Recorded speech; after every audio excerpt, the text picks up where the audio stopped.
Welcome back. I'm Tiffany Meier. Could the collapse of the Iranian regime spell doom for communist China? President Trump's strategy has been systematically cutting off the Chinese regime's lifelines. First Venezuela, now Iran and Cuba on the horizon.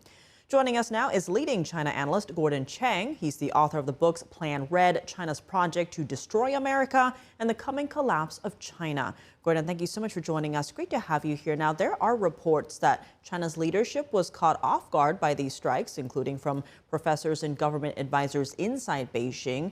First, big picture, what are the implications for China's political apparatus following these strikes in Iran? The problem for the Chinese regime is that the Chinese people can see what's going on in Iran with all of those protests. And if the regime fails, then I think you're going to see Beijing very worried.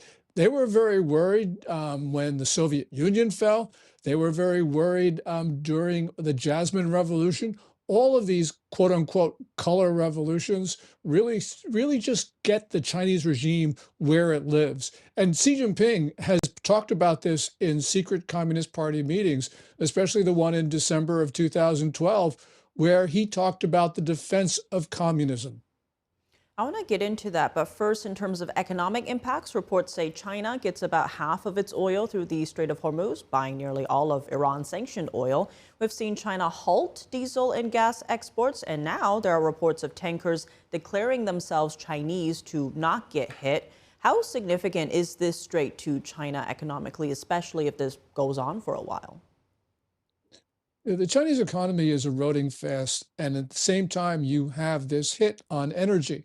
So, for instance, in the last few days, we know that gasoline prices spiked 11.0%. But more important for the Chinese economy, the diesel prices soared 13.5%. And this is going to get worse if the strait remains essentially closed. Now, China can get a ship here or two through the strait, but what it really needs is a continuous lifeline. And that's not going to be resumed for quite some time.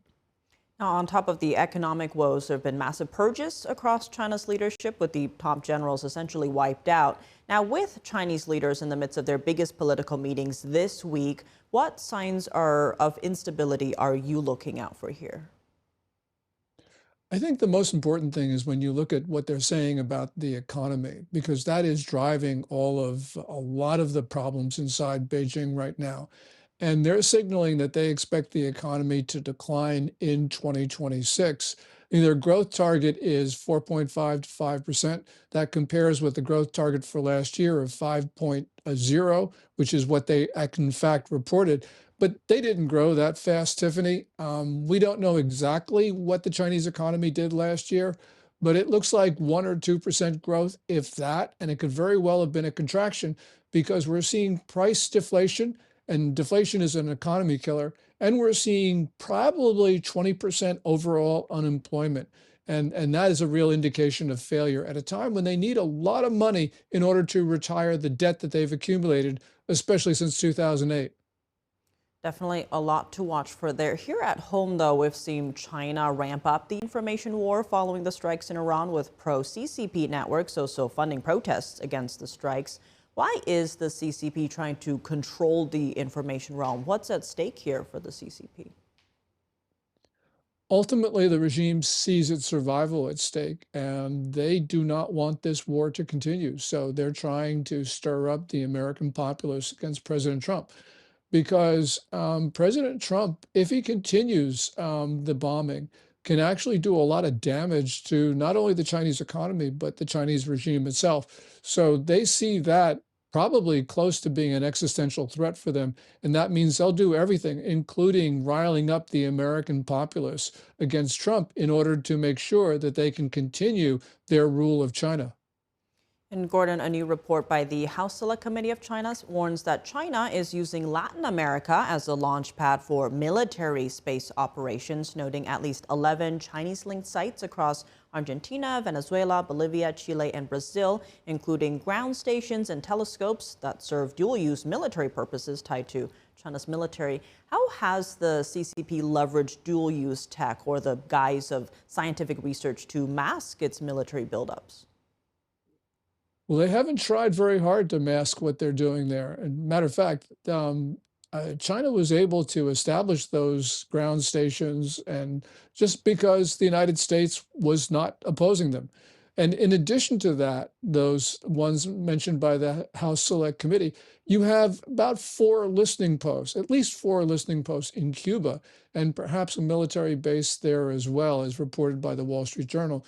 So that's even closer to the United States, and that's directly at the US. Those ground stations that are reported by the House Select Committee, those are looking at space, but the ones in Cuba are looking at phone traffic in the US itself. Very concerning for sure. Now, the president is meeting with multiple Latin American leaders this weekend to develop a strategy to counter foreign influence in the hemisphere. How critical is rooting out Chinese influence in the Americas to U.S. national security?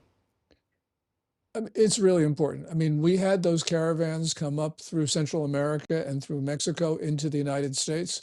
That was a project of the Venezuelan regime under Maduro. And through that, we know that a lot of dangerous elements, not only criminals, but also agents, operatives, and soldiers, some of them being Chinese. So the networks of Iran and China was certainly bolstered by the addition of these folks who came across our border. So yes, it's really important. And by the way, we got a problem in North America with Canada. So we're getting it at both ends, North and South. Now, expanding on that, there's been rising concern over a new axis of evil. Given the U.S. operations in Venezuela, now Iran and Cuba on the horizon, how big of a blow is the administration's work to communist and authoritarian states globally? I think it's really important. This is, Xi Jinping was trying to encircle the cities from the countryside.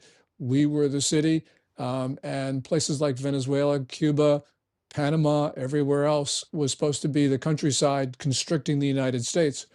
What President Trump has done is take that Maoist foreign policy and applied it against the Chinese. So, Venezuela comes off the board, Iran will come off the board, Cuba, as you say, is on the horizon. So all of these places are countryside, and China is the city. So I'm sure Xi Jinping, who is steeped in Maoism, must be apoplectic right now seeing what Trump is doing. And Gordon, looking ahead, how do all of these recent moves impact the expected high-stakes talks between Trump and Xi in April? Yeah, great question. I think that it gives President Trump a lot more leverage against Xi Jinping. The Chinese last year were really confident, and they wanted Trump to come because they thought they could push him around when he was in the Chinese capital. But I'm not so sure that they want Trump there now, because Trump is triumphant, and they probably don't want him parading through Beijing when he's on a roll and where the Chinese look a little bit weak and incompetent. Definitely a lot here for sure. Gordon Chang, thank you so much for joining us. Thank you, Tiffany.